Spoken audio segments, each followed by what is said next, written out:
In order to obtain the best possible conflict resolution, you'll want to know how to create slopstroke entries in your dictionary. Here's what I mean. In this example, I was really trying to write steno NUBS, but my finger slipped and what registered was NUBZ. I could just create a new conflict entry in my dictionary, but it would have to start learning rules from scratch. And there's already an older and wiser entry in my dictionary that means the same thing. Also, with any luck, I'm not likely to misstroke my steno as often as I write it cleanly. So if I define my misstroke as a brand new conflict, it's likely to learn slowly. Fortunately, there is a way within Eclipse to tell the system when I write this steno, act as if I had written this other steno. In other words, there's a way to have slop strokes point to clean strokes. The globaling dialog offers help creating special entries. And you see that Control E is a speed key on this dialog. To open a list, you can now press the End key. Slopstroke is at the end of the list. And when you press the Enter key next, a dialog will open so that you can use your computer keyboard to indicate the steno to which you're trying to point. Steno that's already defined in your dictionary. Your clean steno, if you want. When you press Enter or click on the OK button, Eclipse will create a slopstroke style entry for you. I'll place this in my main dictionary. When I complete my global, you see that Eclipse immediately pulls in the conflict choices for the steno to which I was pointing, my clean steno, if you want. I need to resolve this conflict, and the first choice is the one that's appropriate. Of course, every time you select a conflict, Eclipse checks to see if there's a new rule that needs to be learned from your editing. And if this is a new rule, then it's added to all the others for this master conflict. So your slopstroke style entry not only points to your master entry, but it also makes sure that all the conflict resolution rules are stored in one place for the translator.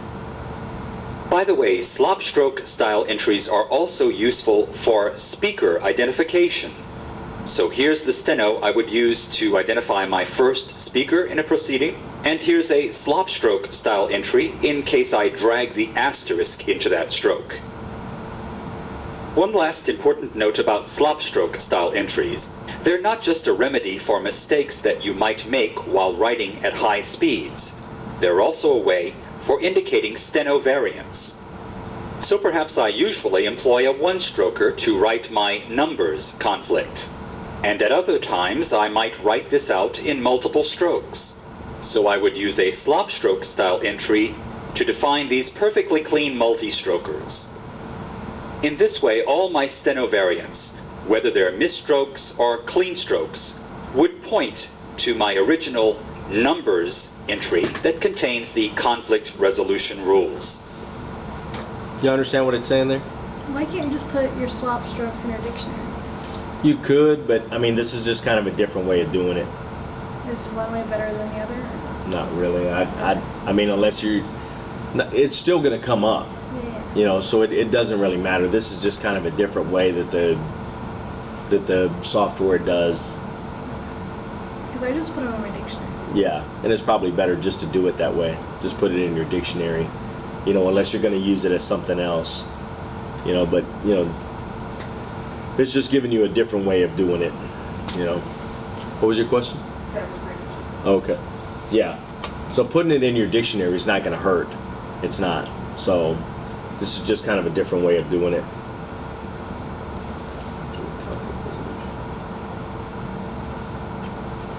Here's how to copy the conflict logic from one of my dictionary entries so that it will benefit one of yours.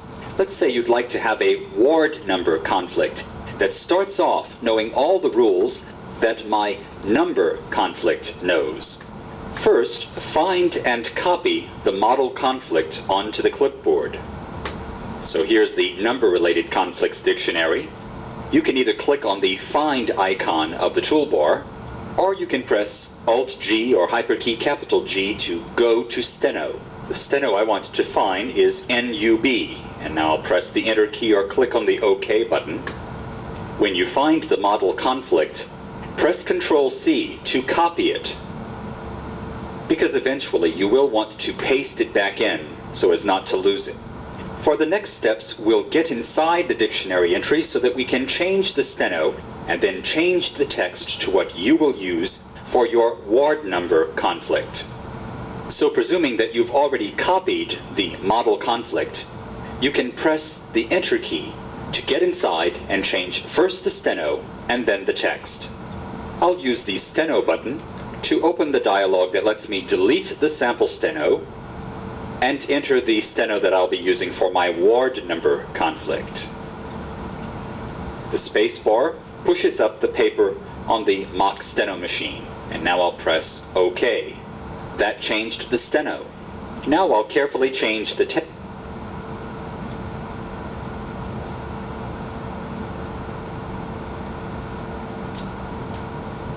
And when I press the OK button, this new conflict is in my dictionary and it already knows a great number of rules. At this point, if I look for my number conflict, it's gone. I have a numbers conflict, but my original number conflict was used as the model for creating ward number. But I haven't lost it. Remember, I had copied it onto the clipboard, so I can paste it back into my dictionary. Ctrl-V is the speed key to paste. Now let me search for number. And here it is. So I haven't lost my model conflict, but I've gained a new entry in my dictionary that starts off knowing all the conflict resolution rules that my model entry had learned. So you can copy conflict logic, and it really comes down to 3 steps. First, find and copy an appropriate model, then enter it and change the steno, then the text, then paste back in your model entry so that you don't lose it. I have no idea why you would use that. Absolutely zero idea why you would use that. Whatever.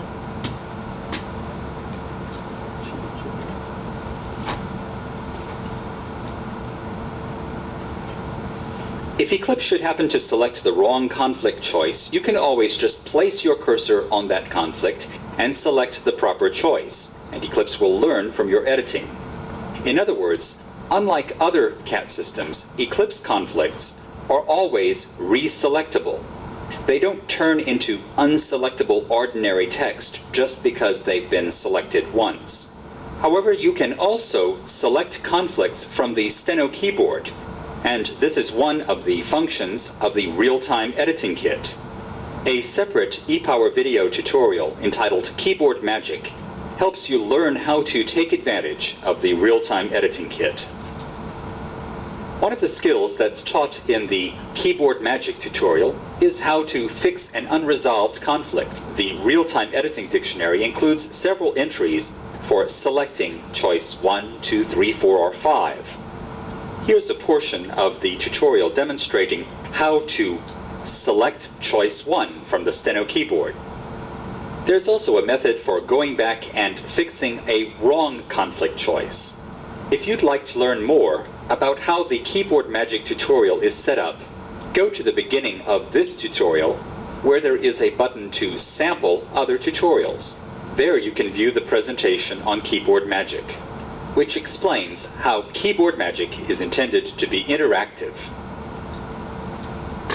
Some of that was kind of explaining how you do it in real time, you know, fixing stuff on real time. But what he was trying to explain there in the beginning is that if you make the wrong selection, like I was telling you guys, the more you use the Auto Magic, the more it's going to know what you're doing. And if you make the wrong selection, you don't have to freak out. Just back up to the word, make the right selection, and then it knows that, you know, you just made a wrong selection, and then it knows what you're doing there. So the next time that it comes up, you know, it may even change it for you. But if not, then it's going to be like your number 1 on the Auto Magic keys, because it's going to learn how you're writing, and it knows what you're doing. So the more you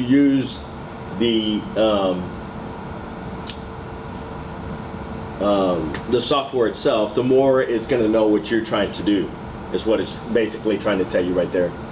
So even if you make a mistake, don't freak out, go back, correct it, then it's going to know what you were doing. So, any questions on any of that? Let's see what troubleshooting.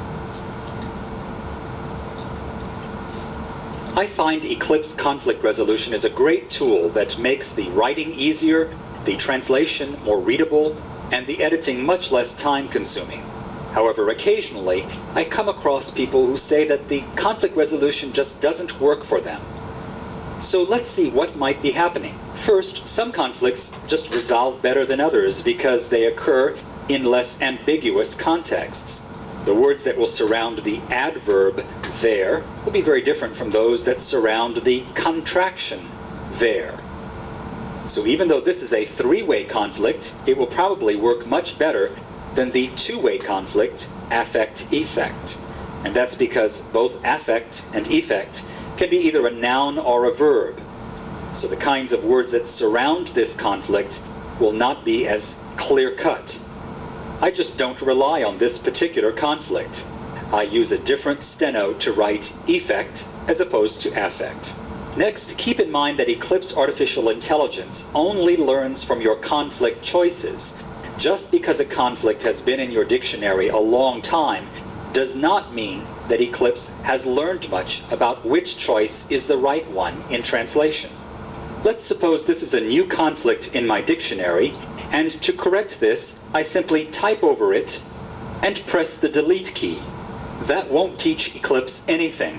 Eclipse only learns when you place your cursor on a conflict and press 1, 2, or whatever the number is that corresponds to the appropriate choice. Now this conflict is starting to learn. The Translate section of User Settings contains an option to pick first conflict by default. This is a great feature, but it can skew your perception of how much Eclipse really knows. Let's use the same example. Remember, this conflict has learned only one rule from my editing choices. This time the conflict didn't resolve because it's in a context that Eclipse has not yet learned. Settings, Translate. Putting a check in the box next to Pick First Conflict Choice by default will increase the odds that this conflict will translate properly. This does look better and really does not require any editing. However, when Eclipse defaults to using the first conflict choice because it doesn't know any better, it gives you a subtle indication by using the same color it would have used if it had not resolved the conflict at all. So when you're setting up your conflicts, always make the first choice the more likely one. But remember that just because it seems to translate well many times, does not mean it has learned a lot of grammar rules to guide it. So if your conflict appears to pick incorrectly every now and then, you might want to check in your dictionary to see how many rules it has learned before you start getting grumpy. Every now and then you'll want to pick a conflict choice that you know is an exception to all the normal context rules. Here's how to do that. Hold down the Shift key while you press the 1, 2, 3, or whatever the number is that corresponds to the exceptional choice. In this way, you'll resolve your conflict, but you won't mess up the rules that have been learned. One final note, conflicts can contain embedded number conversion commands. These work during translation, not when you pick a conflict during editing. Let me show you. Eventually, this conflict will learn that when there's a number that follows, not only do I want the capitalized word to modify that number, but I want the number to be converted to numerals, not words. I'll place my cursor on this word and press the 2 to select choice 2. You may notice that my conflict has learned one more rule that will be effective the very next time this conflict translated.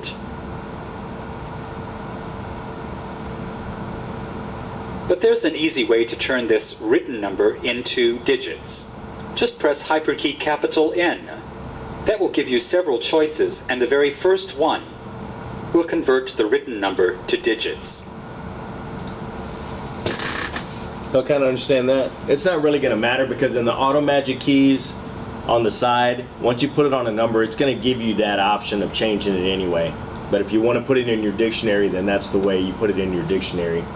But I don't know why you would make a conflict if you're always going to pick the first one. If you're always going to pick the first one, then, I mean, that's the way you change it. Go into your user settings, set it, pick the first conflict or whatever. And it's always going to be the one that you use the most, but, I mean, it kind of defeats the purpose of setting it up as a conflict. Does that make sense to you guys? I don't use conflicts. At all? No. You're that good of a writer? No, I have different structure with Daisy, you do too, right? But even like, I mean, you guys don't stack anything, or I have different. that's the only time that I use it is when I stack, because sometimes I'll stroke like is it, and it always comes out as sit. So to me, I put it as a conflict. But We're brainwashed with Mark Kissenberry. I mean, you're golden.